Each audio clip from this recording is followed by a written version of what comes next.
Video নিয়ে আসলাম। তো কিছু গল্প আপনাদের কাছে শেয়ার করব। দৈনন্দিন জীবনে অনেক কিছুই ঘটে যায়, ঘটে যাওয়ার পরেও আমরা মানুষ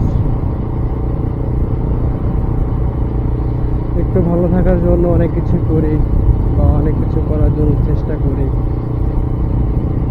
আমাদের মূল লক্ষ্যই থাকে সফলতা। সফলতা চাবিকাঠি ধরতে গেলে অনেক সময় প্রয়োজন। যেটাই করি না কেন, যে কোনো কাজ করি না কেন, সফলতার চাবিকাঠি পাইতে গেলে একটু সময় লাগবে, ধৈর্য ধরতে হবে। তো আমি মনে করি যে কোনো কাজই ধৈর্য ধরে করাটাই বেটার।